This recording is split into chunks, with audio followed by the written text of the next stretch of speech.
Les études sur la parole par le frère John Nelson Darby. L'Épître à Philémon. La très belle et intéressante Épître à Philémon n'exige pas beaucoup d'explications.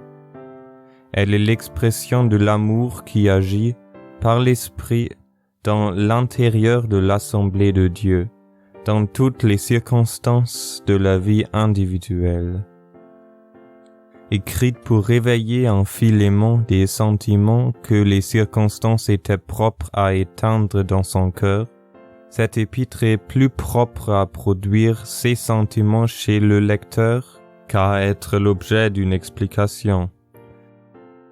C'est un beau tableau de la manière dont la tendresse et la force de l'amour de Dieu opérant dans le cœur s'occupent de chaque détail dans lequel cet amour peut être blessé, ou qui peut servir d'occasion pour faire croître l'amour et le rendre actif.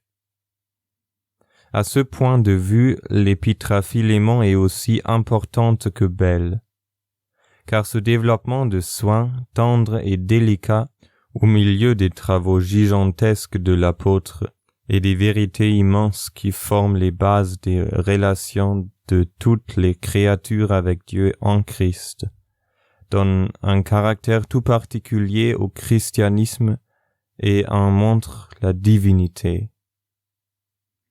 Car celui qui révèle les vérités les plus profondes et les coordonne dans l'ensemble des pensées divines, le fait comme parlant d'une chose connue, comme communiquant ses propres pensées à lui.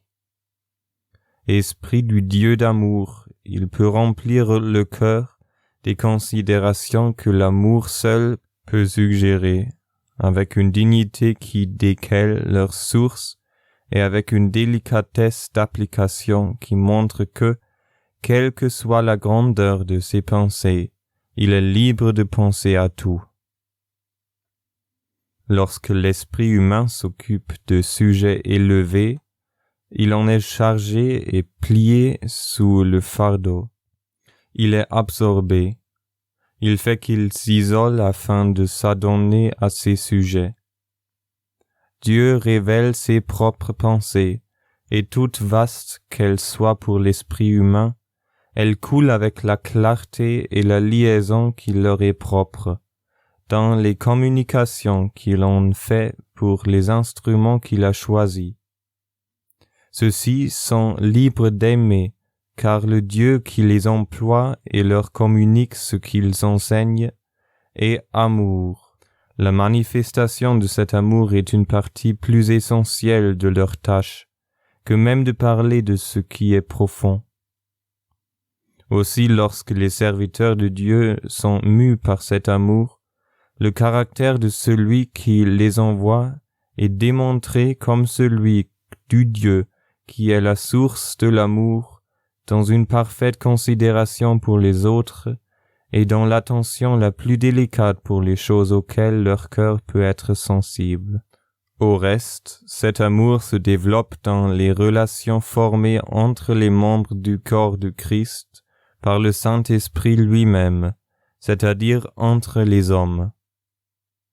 Jaillissant d'une source divine et toujours nourrie par elle, les affections chrétiennes revêtent la forme des égards humains qui, en montrant l'amour et le contraire de l'égoïsme, portent l'empreinte de leur origine.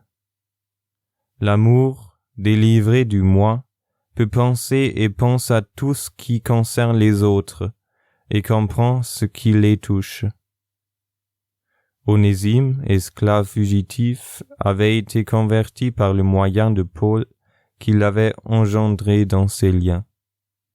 Philémon, homme riche ou à son aise du moi, recevait l'assemblée dans sa maison, sa femme étant aussi convertie, et il travaillait lui-même dans sa mesure à l'œuvre du Seigneur. Archippe était un ouvrier du Seigneur qui agissait dans l'assemblée, peut-être comme évangéliste dans tous les cas, prenait part au combat de l'Évangile et ainsi se trouvait en relation avec Philémon et l'Assemblée. L'apôtre, en renvoyant Onésime à son maître, s'adresse à toute l'Assemblée. C'est la raison pour laquelle, dans sa salutation, il dit seulement « grâce et paix », sans ajouter « miséricorde », comme les apôtres le font quand ils s'adressent simplement à des individus. Son appel en faveur d'Onésime est adressé à Philémon, mais toute l'assemblée doit s'intéresser à ce cher esclave, devenu enfant de Dieu. Les cœurs des autres chrétiens étaient comme un appui et un garant pour la conduite de Philémon. Quoique l'apôtre attende pour Onésime pardon et bonté, comme fruit de l'amour de Philémon lui-même en tant que serviteur de Dieu. L'apôtre reconnaît, c'était son habitude, tout le bien qui était en Philémon, et il puise dans ce bien des motifs pour Philémon lui-même, afin que celui-ci donne plein essor au sentiment de la grâce, malgré ce que le retour d'Onésime pourrait produire dans la chair, ou l'aigreur que Satan pourrait chercher à réveiller en elle. Paul veut que ce qu'il souhaite pour Onésime soit l'acte de Philémon lui-même, l'affranchissement de l'ancien esclave ou même sa joyeuse réception comme frère aurait, dans ce cas, une portée tout autre que si cet accueil avait été fondé sur un ordre de l'apôtre, car il s'agit des affections chrétiennes et des liens d'amour. L'apôtre fait valoir le droit qu'il avait de commander dans le but seulement d'abandonner ce droit et de donner plus de force à sa requête. Et il suggère en même temps que la communion de la foi de Philémon avec toute l'assemblée et avec l'apôtre, c'est-à-dire la manière dont la foi de Philémon le liait dans l'activité de l'affection chrétienne à l'assemblée de Dieu, ainsi qu'à ceux qui y travaillaient de sa part, et au Seigneur lui-même, esprit qui se montrait déjà et si honorablement chez Philémon, aurait son plein développement en reconnaissant tous les droits de l'apôtre sur son cœur.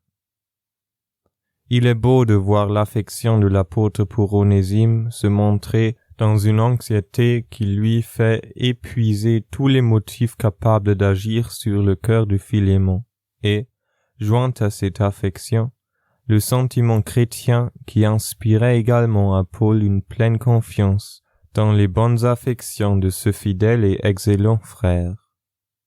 Le cœur naturel de Philémon aurait bien pu éprouver quelque ressentiment à l'occasion du retour de son esclave fugitif. L'apôtre intervient par sa lettre pour son cher enfant dans la foi, engendré dans le temps de sa captivité. Dieu était intervenu par l'œuvre de sa grâce qui devait agir dans le cœur de Philémon pour produire une toute nouvelle relation entre lui et Onésime. L'apôtre engage Philémon à recevoir son ancien esclave comme frère. Mais il est évident, verset 12, que Paul, quoiqu'il voulût que le maître auquel Onésime avait fait tort agît de son propre mouvement, s'attendait à ce qu'il affranchirait ce dernier, verset 21. Et quoi qu'il en soit, il prend tout sur lui pour son cher enfant. Selon la grâce, Onésime était plus profitable et à Philémon et à Paul, qu'autrefois, lorsque la chair avait rendu un serviteur infidèle et inutile. Philémon devait s'en réjouir, verset 11. L'apôtre fait allusion ici au nom d'Onésime qui signifie profitable. Enfin, il rappelle à Philémon qu'il lui était redevable à lui, Paul de son propre salut, de sa vie comme chrétien. Paul était dans ce moment prisonnier à Rome. Dieu avait conduit Onésime dans cette ville où tous affluaient pour l'amener au salut et à la connaissance du Seigneur, afin que nous fussions instruits et qu'Onésime eut dans l'assemblée chrétienne une position nouvelle. C'était, à ce qu'il paraît, vers la fin de l'emprisonnement de l'apôtre. Celui-ci, au moins, espère être délivré et dit à Philémon de lui préparer un logement. Les noms que nous rencontrons ici se retrouvent dans l'épître aux Colossiens.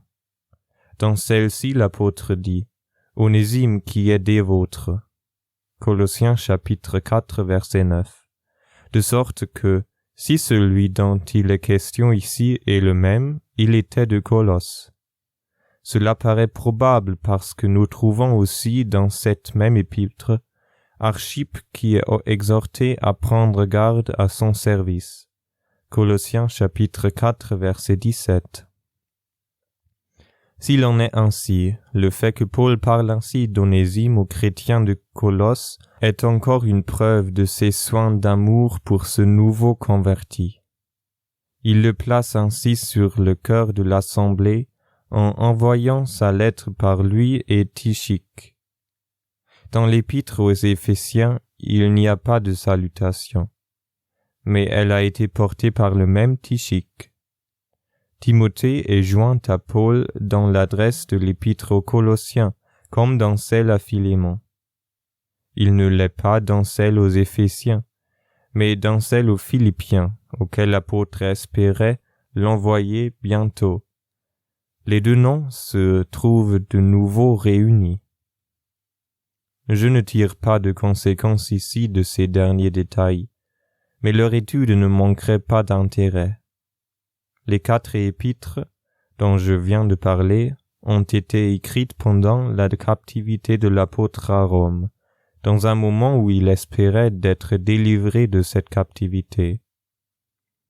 Enfin, ce que nous avons spécialement à remarquer dans l'épître à Philémon est l'amour qui, dans le centre intime de ce cercle, garantit tout alentour par un développement de doctrine sans pareil, règne et fructifie, et lie ensemble les membres de Christ, répandant la saveur de la grâce sur toutes les relations dans lesquelles les hommes se trouvent les uns avec les autres, en s'occupant de tous les détails de la vie avec une parfaite convenance, et en tenant compte de tous les droits qui peuvent exister entre les hommes, et de tout ce que le cœur humain peut sentir.